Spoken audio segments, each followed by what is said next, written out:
Baik, kita lanjutkan ya fisiologi tekanan di dada. Pada orang normal, tekanan dalam rongga torak itu negatif ya terhadap tekanan alveolar selama seluruh siklus pernapasan. Jadi antara inspirasi dan ekspirasi itu antara rongga pleura itu dengan tekanan alveolar itu lebih besar tekanan alveolar. Jadi suatu saat nanti jika ada hubungan antara atau lubang antara rongga pleura dengan alveolar, maka udara akan mengalir dari alveolar ke rongga pleura. Itu yang disebut dengan rongga pleura negatif.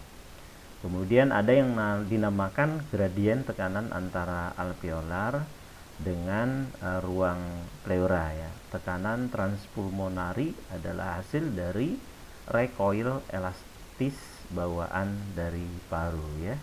Kemudian ada yang disebut dengan selama pernapasan spontan, tekanan pleura juga negatif sehubungan dengan adanya tekanan atmosfer. Jadi udara sewaktu-waktu bisa masuk dari luar dari rongga torak atau udara atmosfer masuk ke dalam rongga torak, kemudian lanjut lagi masuk ke dalam mana ke rongga pleura. Itu yang disebut dengan tekanan pleura juga negatif terhadap tekanan atmosfer. Kemudian yang berikutnya, ketika ada hubungan antara alveolar dan ruang udara intrapulmonar lain dan ruang pleura, udara pasti akan mengalir dari alveolus ke ruang pleura sampai tidak ada lagi perbedaan tekanan. Jadi sampai tekanannya sejajar, ini tadi sudah saya jelaskan di awal. Kemudian, nah ini salah satu jenis dari trauma dada yang disebut dengan open pneumotorak ya, terjadi karena luka terbuka yang cukup besar pada dada sehingga udara dapat keluar dan dapat masuk ke rongga intratorak dengan mudahnya. Tekanan intratorak akan sama dengan tekanan udara luar. Jadi di sini ada kata kunci bahwa udaranya dapat keluar masuk. Kemudian ada yang disebut dengan istilahnya sucking chest wound ya. Jadi ada suara mengisap yang keluar atau yang bersumber pada area wound, ada pada area luka. Ini ciri khas dari open pneumotorak.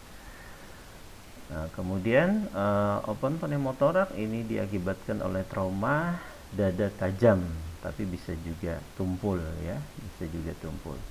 Trauma dada yang menembus ya, luka kemudian memungkinkan udara memasuki ruang pleura langsung maupun dinding dada atau melalui pleura visceralis dari pohon tracheobronchial. Kemudian trauma, kalau trauma non penetrasi atau trauma tumpul atau tidak menusuk, pneumotorak dapat terjadi jika pleura visceral terkoyak sekunder akibat fraktur tulang rusuk ya, akibat dislokasi, akibat kompresi dada mendadak secara tiba-tiba sehingga meningkatkan tekanan alveolar. Tekanan alveolar yang meningkat menyebabkan adanya hubungan atau robekan antara batas rongga pleura atau yang disebut dengan pleura visceralis jadi rusak, sehingga ada hubungan antara alveoli dengan rongga pleura.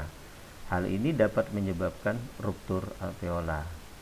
Setelah alveolar pecah, udara memasuki ruang interstisial dan menuju pleura visceral yang ada di daerah mediastinum, atau juga dia bisa mengisi keseluruhan area mediastinum yang di situ ada isinya adalah paru secara keseluruhan, kemudian juga ada trakea, kemudian ada jantung ya, dan pembuluh darah besar, aorta dan vena cava superior dan vena cava inferior. Apa tanda dan gejala open pneumotorak? Yang jelas karena ada gangguannya di dada, ini akan menyebabkan sesak berat, kemudian ada luka pada dinding dada yang khas sekali dengan penampakan atau terdengar inspirasi ya mengisap ya. Jadi periode sucking chest wound-nya ini akan terdengar ketika pasien melakukan inspirasi ya. Kemudian pengembangan asimetris dada, di mana pada dada yang tidak ada lukanya itu dapat mengembang dengan mudah, sementara pada dada yang ada lukanya itu akan ketinggalan gerak. Nah, prinsip penata laksananya tentunya diberikan oksigen, kemudian dilakukan penutupan kasa 3 sisi untuk menghindari udara yang masuk dari atmosfer menuju ke rongga torak ya. Jadi semacam diberikan katup pada daerah yang tidak di plester, ini nanti adalah sebagai katupnya, keluar masuk udara melalui sini. Sementara kasak 3 sisi ya, sisi ini tiga sisi ini adalah untuk menghindari udara yang masuk dari atmosfer. Jadi daerah katupnya di sini. Atau dengan menggunakan ini juga ya, menggunakan suatu alat atau perban ya, atau dressing untuk penutup luka yang sudah dilengkapi dengan katupnya ya. Nah, ini patofisiologi open pneumotoraks. Kita lihat di sini ada perlukaan yang cukup besar, udara bisa masuk dari area atmosfer menuju ke rongga torak ya. Kemudian ini akan memberikan tekanan ke segala arah, termasuk ke otot pernapasan ya, diafragma, kemudian juga menekan pada paru ya, juga menekan pada area trakea, bronkus ya, kemudian juga akan menekan pada daerah jantung ya. Kemudian nah, udara tadi setelah masuk dia akan keluar lagi ya. Nah, kemudian berikutnya adalah tension pneumotoraks. Apa itu tension pneumotoraks? Tension pneumotoraks adalah peningkatan tekanan intratoraks yang semakin lama semakin bertambah, progresif ya. Pada pneumotoraks, tension ditemukan mekanisme ventil, udara dapat masuk dengan mudah, tetapi dia tidak dapat keluar. Nah, ini lihat patofisiologi tension pneumotoraks. Yang pertama harus ada syarat, yaitu terjadi kerusakan visceral pleura, kemudian terjadi kerusakan pleura parietalis, bisa utuh bisa juga rusak. Tapi kalau misalnya pleura parietalis utuh, maka udara akan tertahan di rongga torak, di rongga pleura saja ya.